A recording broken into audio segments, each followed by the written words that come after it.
And Ty Law joins us on Thanksgiving week on the Harbor One Hotline. Ty, good morning.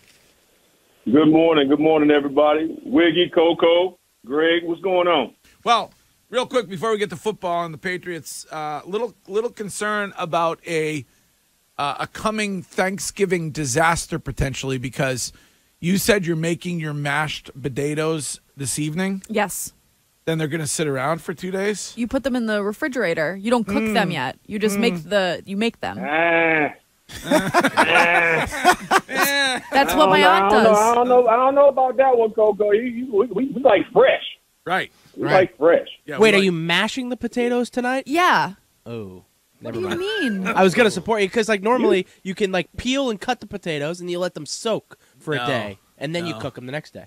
I feel like this is going to be a disaster. And aren't you serving them to Santos' family? Yes, it is Santos' year, so we will be with his family. So I'm really trying to impress. Well, Coco, I got a suggestion. If you're going to go ahead and cheat your way through a good meal to impress, you might well go on and get the frozen ones out the goddamn grocery store.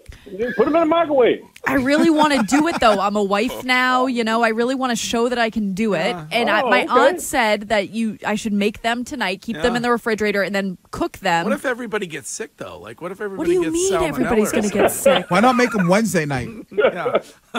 I guess I could.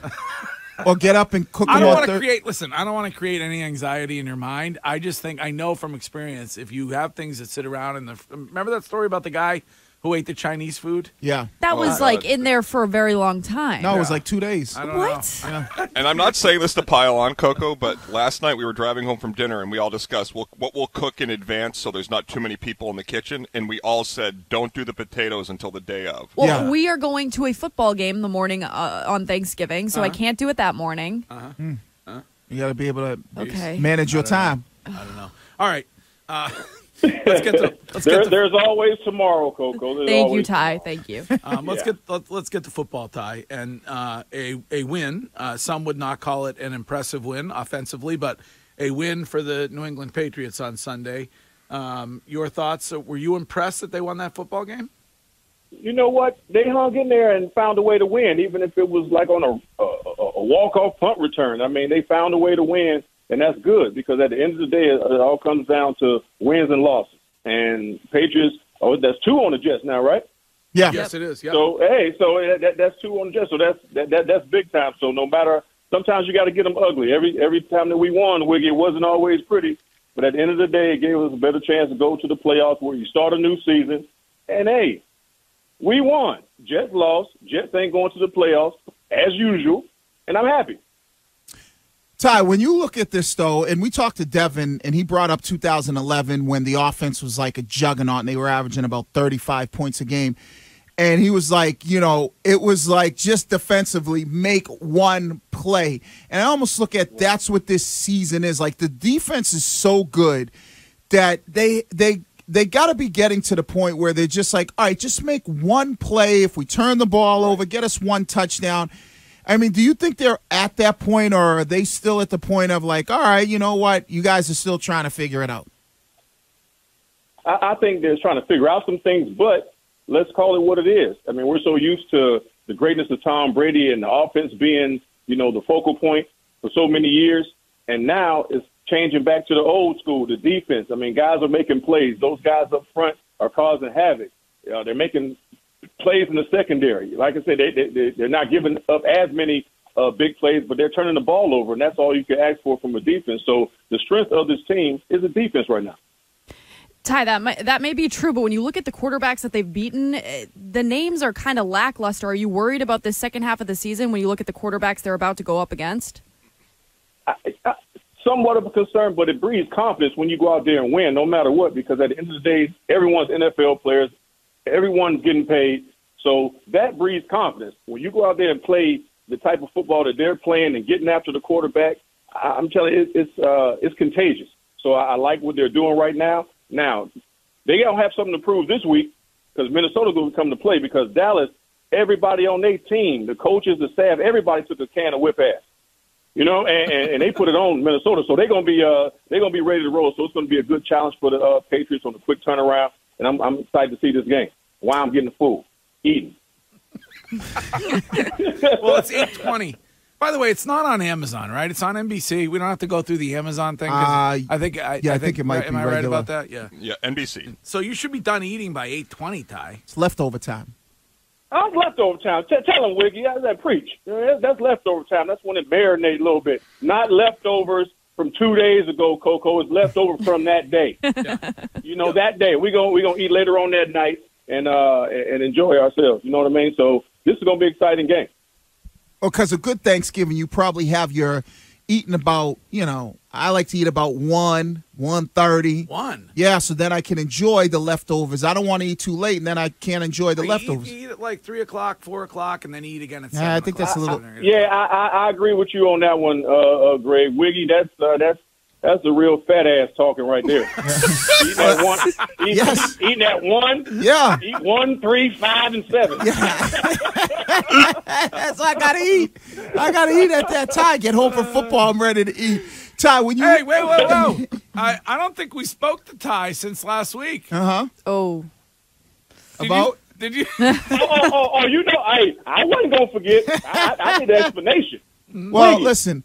His wife was hell, there. man? His kids were there. It was for his charity. If you look at the video, you can see how easily I was catching the footballs and how it looked like he was struggling. And I don't want to do that in front of the man's family. I understand. You didn't want to embarrass our brother, Christian, in front of his kids. Me personally, he would have had some explaining to do to his kids on the way home. Damn it, I'm trying to win. Yeah, but I don't want to. It's for his good cause. I mean, you a good teammate, man. You a good brother, Wig. But That's it. Man, I had my money on you, man. Right. I lost a couple dollars. That's all right. You need to donate to the swear jar for me, please. I'll donate for you. Plus, I got to give. All right, appreciate it. I got to give Christian something because when we bring up Super Bowls, we always bring up the first one in the snow game, and I think that kind of stings a little bit that he doesn't get as much recognition for the other two. But it is what it is. We got all love.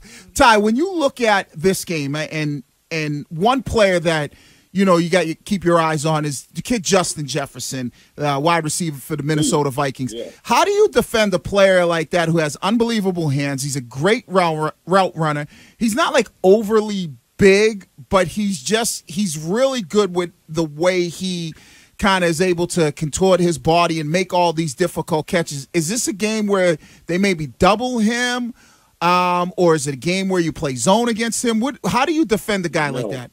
Definitely don't play zone against him because that's going to be an advantage to him because he's so athletic.